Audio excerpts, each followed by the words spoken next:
All right, artists, today we are going to make tinted tape resist hearts for Valentine's Day.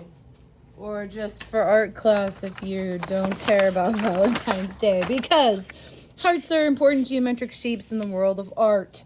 All right, first you are going to take a heart tracer. This is a nice piece of painting paper. You get one. So if you mess up, flip your paper over. So just before you trace your heart, if you orient your heart like this, when you flip your tracer, it is not going to fit on the paper. So try to get this center line perpendicular to the top and bottom edges of your paper. Thank you. Then you're gonna trace and flip. Trace. And then you don't have to flip, you're good. You can put your pencil and your tracer back into the envelope. Next, you're gonna take a Sharpie. Steer your Sharpie all the way around your heart. So this is a very quick, easy step. And write your name. Done. Next, you are going to paint a very light layer of either gold or silver tempera. This needs to be a super light layer. You will get a plate, but I'm just going to use a piece of scratch paper as my palette. So you will get about that much. Let's see if that's enough. So that's like, 50-cent piece, okay? So there's my palette.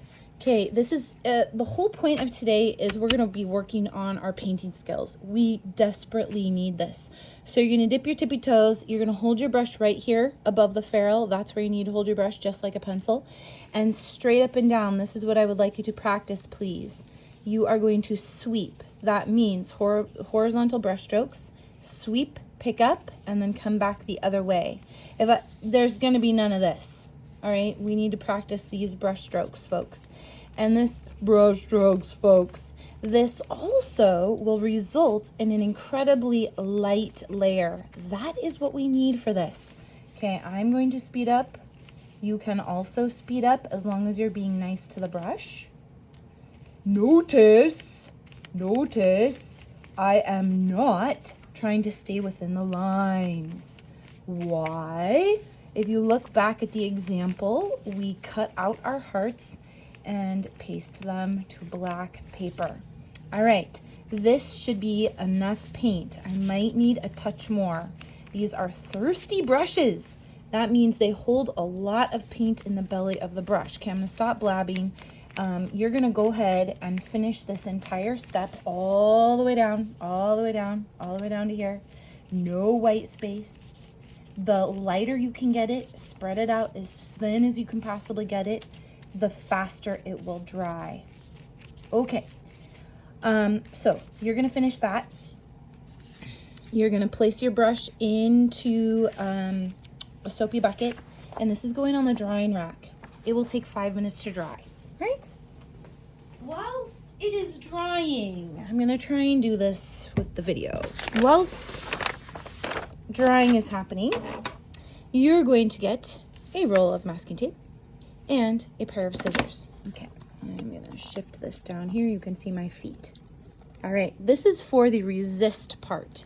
So the tape is gonna be a resist, and you are gonna moan and groan in a second. I find this to be very fun and satisfying. But basically, you're gonna do a little practice run here, maybe 6 inches. Okay, holding onto the tape. And I am going to very carefully go nice and slow. I'm supporting the tape on the left-hand side. Going nice and slow, don't let them stick together. And I'm cutting the tape in half. Keep them separate, and then maybe store them over here. Store them over here. Okay. You're gonna keep doing this. I would say you're gonna need 5 or 6 pieces. And once you feel really comfortable with this, so maybe you just wanna take a really short piece first so that you can kind of get the hang of it. Yeah, you'll be fine after a couple of cuts. Try not to waste a ton of tape, please, because weirdly, masking tape is super expensive these days. Once you get to the place where you're like, yeah, I totally got this. I totally got this.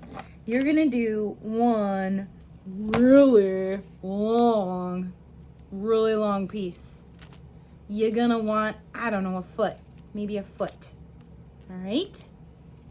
By the time you get done practicing and then cutting 5 or 6 pieces, you can always cut more if you need them. See how long this one is?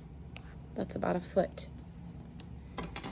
Your heart, your metallic heart, should be dry and ready to go. So we're gonna back to this land.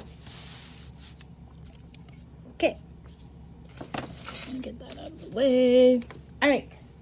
Metallic heart, where are you? My metallic heart. I have a silver one that I painted earlier, so you need to make sure it's nice and dry. That means you should be able to run your hands all over it and not come up with any paint. Okay, take one of those really long strips that you cut first. Oh, I didn't quite make it long enough, but that's okay. You're going to do one long strip first. You could do horizontal. I like the movement of a diagonal line, so I'm gonna go ahead and do a diagonal one right through the middle of my heart. I'm gonna cross over, press down, press down, press down. I'm gonna need to continue that line, so I'm just gonna use one of my little ones here and continue that line. Excellent. Trim the edge and save this for a smaller shape. So again, I'm gonna take another big one. Now you can just cross right over the top. So I'll show you how that looks. I'm gonna cross right over the top, cross the black line, massage it down. You must massage it down or the paint will slip underneath. And you use it as a resist. Layer over the top, massage. Okay, so you can crisscross like that, or you can lay it down into the tape, massage, and go off the edge like that. Totally fine. And then save these little pieces to separate the heart. Okay, you could do something symmetrical. This obviously is not symmetrical, but I kind of like where it's going. Like I might do like a play on an arrow through your heart, whatever. And when you finish, it's gonna look something like this. I've already started painting it. So this is the next step. You do want a fair amount of shapes, so I'm just gonna count my shapes. This took 5 pieces of tape. 1, 2, 3, 4, 5, 6, 7, 8, 9, 10, 11, 12, 13, 14, 15, 16, 17, 18, 19, 20, 21. You want about that many shapes. That'll work just great.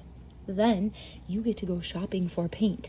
You get to choose magenta, red, orange, yellow, green, teal, blue, purple, or violet. Violet or purple. The violet is a very bright blue, ultramarine kind of purple. Those are the only colors you get to pick from today because those are the only colors I have that don't have white already mixed into them or black mixed into them. So you're gonna get like a quarter size of your color and a nice big dollop of white. I've already started mixing. But the first thing you're going to do is take a whole bunch of white, and a teeny tiny tippy toe of your color. And you're going to make the lightest tint possible. This is where we need practice, people. This class really needs practice. Wipe off the excess of your first lightest tint. We're going to start light, then go into dark. And you're going to go ahead and choose, I'm doing a second layer of my lightest color because it was pretty see-through, pretty transparent, not opaque enough. No glops, friends. No glops at all. Right off into the tape, but not into the next shape, right off the edge of the heart. Okay, again, this is an exercise in technique. We want as light as possible. The least amount of paint possible. You might have to do a second layer of your lightest, as I am, if it is not opaque enough. Everybody say opaque.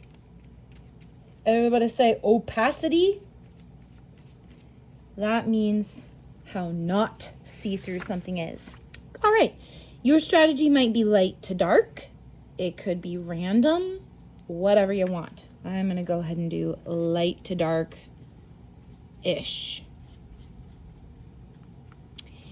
Save enough of each gradient. There, I'm wiping out the glops, making sure I get to the paint, or excuse me, to the tape, but I'm wiping out the glops. You don't need a lot.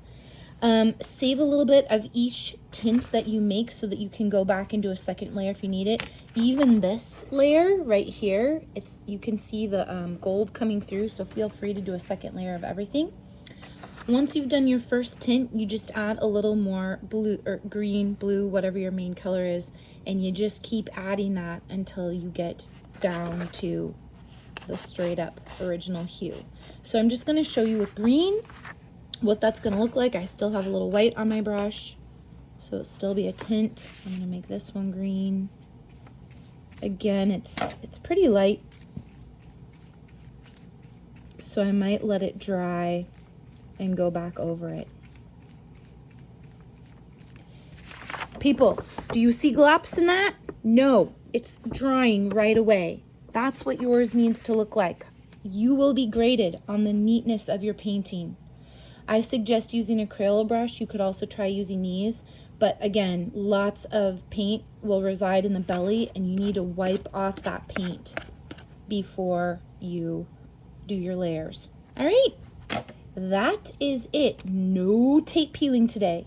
This needs to completely dry before you get to do the satisfying tape peel. Have a delightful art time. Fill thine hearts with color. I will see you when I return.